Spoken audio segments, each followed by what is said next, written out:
جمعے کے دن پر ہی آج کچھ بات کرتے ہیں، لیکن شاید یہ احساس نہیں ہوتا کہ یہ جمعہ ہمارے لیے کتنا بڑا رب کی طرف سے انعام ہے۔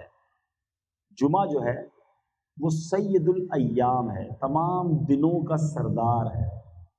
جمعے کے دن جہنم کی آگ نہیں سلگائی جاتی۔ جمعہ کا جو دن ہوتا ہے اس کی رات کو دوزخ کے دروازے نہیں کھلتے۔ جمعے کے دن کو بروز قیامت دلہن کی طرح اٹھایا جائے گا۔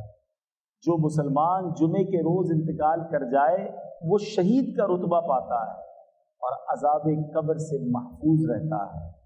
اور سبحان اللہ، جمعے کی ایک نیکی 70 نیکیوں کے برابر ہے۔ اسی لیے جب جمعے کے دن حج آتا ہے نا، اس کو حج اکبر کہتے ہیں، کیونکہ حج بھی 70 حج کے برابر ہو جاتا ہے۔ جمعے کے دن ایک نیکی کرے تو 70 نیکیاں ہیں۔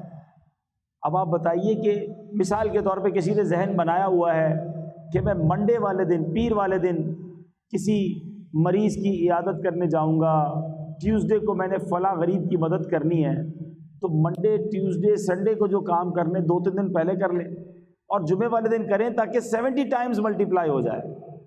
اللہ کی رحمت سے ہر ہفتے میں ایوری ویک ہمیں ایک دن ملتا ہے جس میں ہم خوب نیکیاں کما سکتے ہیں۔ ہمارے بزرگان دین ہر جمعے تلاش کر کر کے نیکیاں کرتے تھے۔ ہمیں بھی یہ ذہن بنانا چاہیے، اور جمعے کے دن کی اہمیت کا اندازہ اس بات سے لگائیں کہ اس دن کی اہمیت اتنی ہے کہ اللہ تعالیٰ نے اس دن کی فضیلت بیان کرنے کے لیے قرآن میں ایک پوری سورت سورہ جمعہ کے نام سے نازل فرمائی ہے۔ ایک پوری سورت کا نام ہی سورہ جمعہ ہے، اور اس میں ارشاد باری ہوتا ہے، اس کا ترجمہ کیا ہے؟ اے ایمان والو، جب نماز کی اذان ہو جمعہ کے دن تو اللہ کے ذکر کی طرف دوڑو اور خرید و فروخت چھوڑ دو، یہ تمہارے لیے بہتر ہے اگر تم جانو۔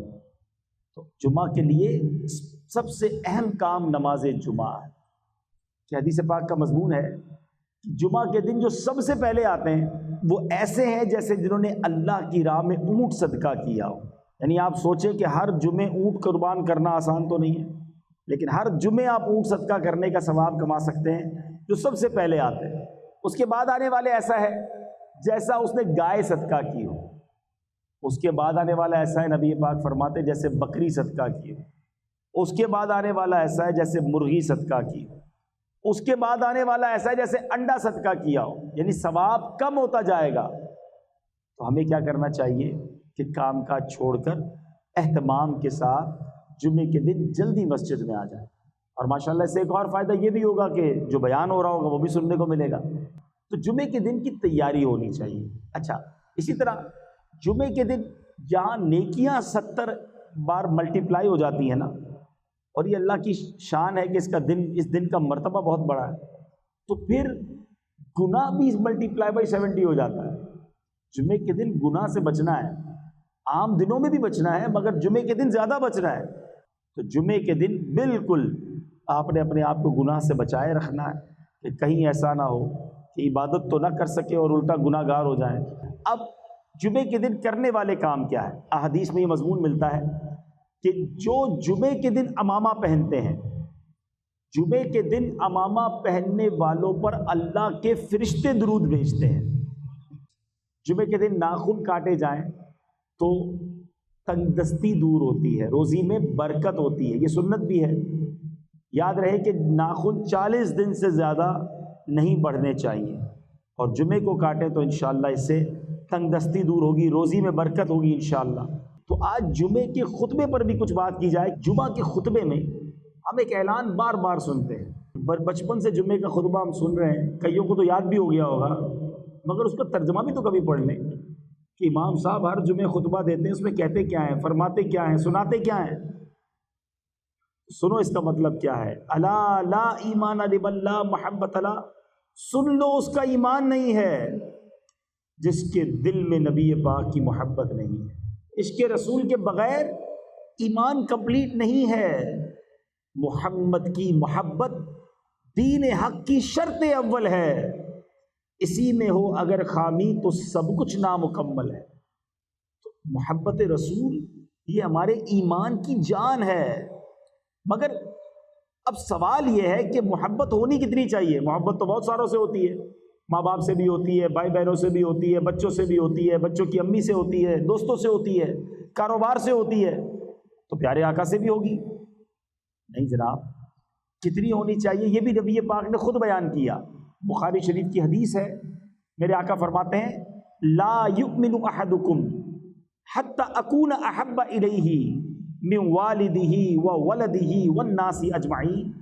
میرے آقا فرماتے تم میں سے کوئی اس وقت تک کامل مومن نہیں ہو سکتا جب تک میں اس کے نزدیک اس کی اولاد، اس کے والد اور تمام لوگوں سے زیادہ محبوب نہ ہو جاؤں۔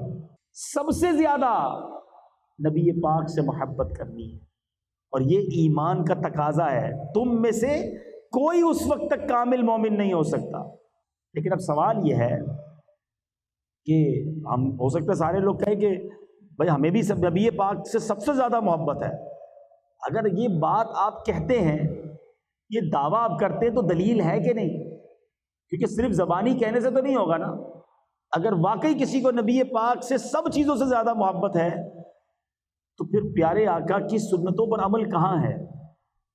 نبی پاک فرماتے جس نے میری سنت سے محبت کی اس نے مجھ سے محبت کی، اور جس نے مجھ سے محبت کی وہ میرے ساتھ جنت میں جائے گا۔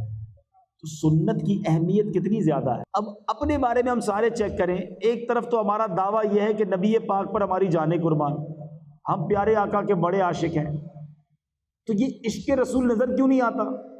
نہ چہرے پہ نظر آتا ہے، نہ لباس میں نظر آتا ہے، نہ باتوں میں نظر آتا ہے، نہ کاروبار میں نظر آتا ہے۔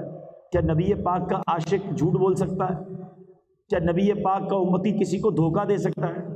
اپنے آپ کو نبی پاک کا عاشق بھی کہتا ہے اور بے حیائی کے کام بھی کرتا ہے۔ شرابی دوست بنائے ہوئے ہیں، معاذ اللہ خود بھی شراب کے اڈوں پہ جاتا ہے۔ تو خود سوچئے آپ کہ یہ عشق رسول نہیں ہے۔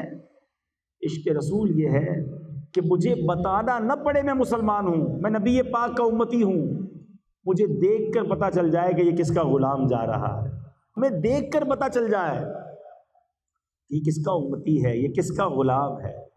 یقین کریں میٹھے اسلامی بھائیوں، اگر ہم نبی پاک کی عشق والی زندگی گزاریں اور صحیح اسلام کی تعلیمات والی زندگی گزاریں تو دنیا بھی اچھی ہو جانی ہے، آخرت بھی اچھی ہو جانی ہے۔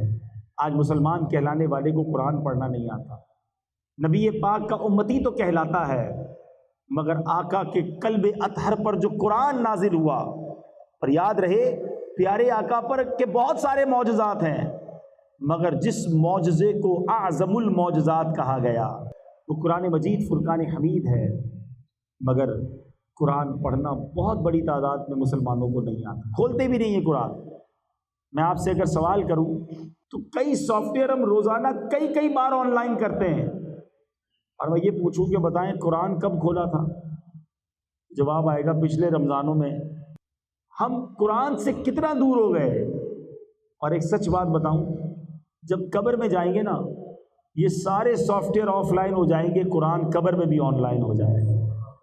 تو اس چیز کو تھامو نا جو قبر میں بھی کام آنی ہے، مگر قرآن سے ہم دور ہیں۔ اللہ کریم قرآن میں فرماتا ہے الا بذکر اللہ تطمئن القلوب، بے شک اللہ کے ذکر میں دلوں کا چین ہے۔